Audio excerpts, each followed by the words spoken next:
how quarrel can actually make your relationship stronger. We never argue. It sounds perfect, doesn't it?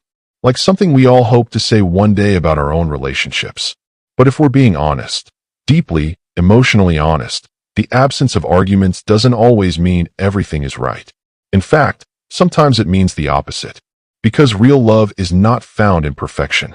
It's found in the mess, the hard talks, the misunderstandings, the late-night tears, and the early morning reconciliations. And yes, even in the quarrels.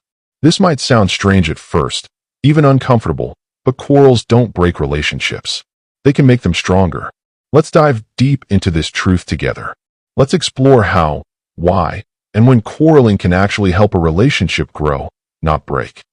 When we fall in love, we imagine the ideal romance. Smiles all the time, endless sweet messages, no fights, no misunderstandings, no pain. But love in real life, it's messy and complex. It's made of two imperfect people, each carrying their own wounds, fears, and flaws, trying to love each other the best way they know how. And in that journey, quarrels are bound to happen. But here's the good news. They're not the enemy.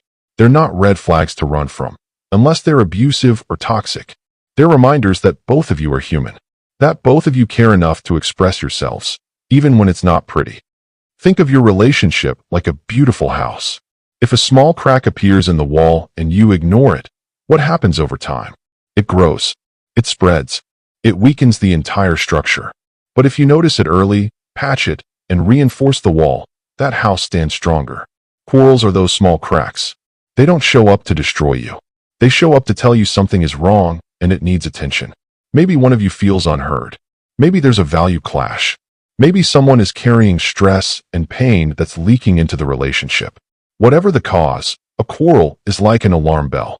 And if you listen, truly listen, it can lead to repair, healing, and deeper connection. Let's make this clear. A fight doesn't end a relationship, but pride, bitterness, and emotional neglect might. It's not the disagreement itself, but what happens after.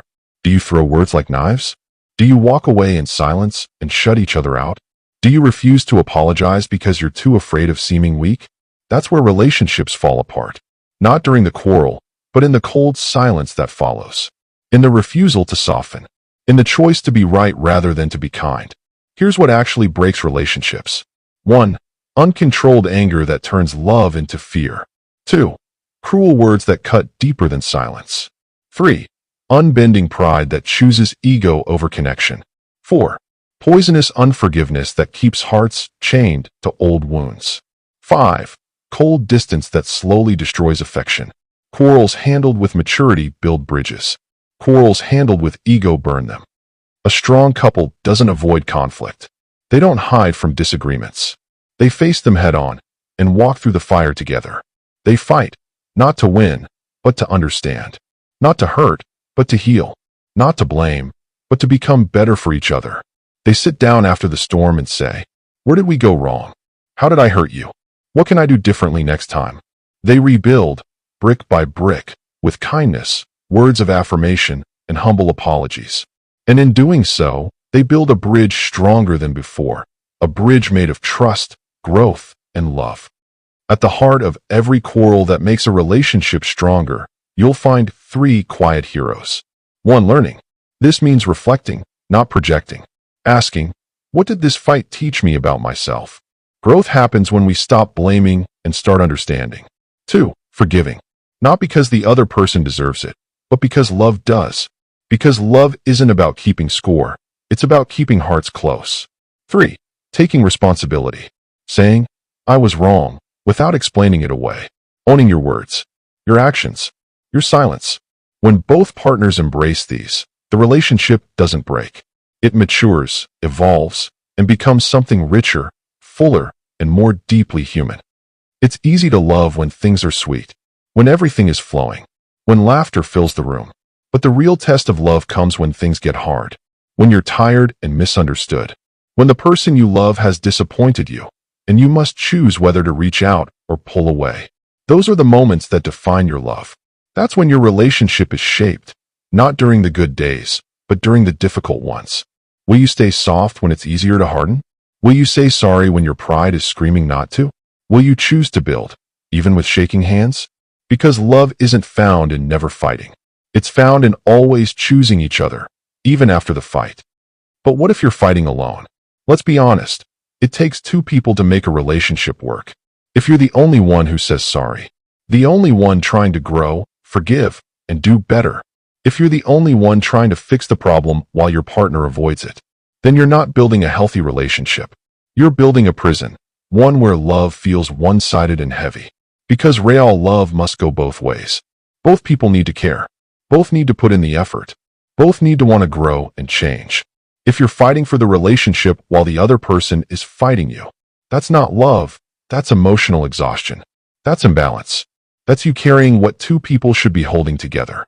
You deserve a partner who meets you halfway, who takes responsibility, who shows up for you, not just when it's easy, but also when it's hard.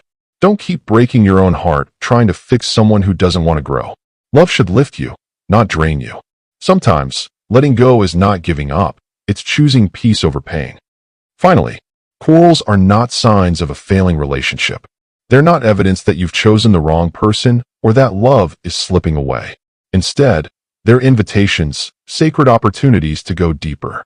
Opportunities to unearth hidden pain. To hear what's truly being said beneath the raised voices and silent treatments. To repair what's cracked before it shatters completely.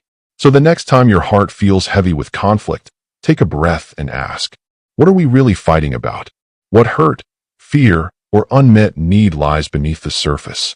And most importantly, how can we grow from this together?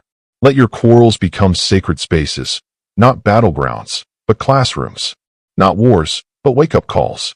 Places where love is tested, but also proven. Because the goal isn't to avoid storms. Storms will come.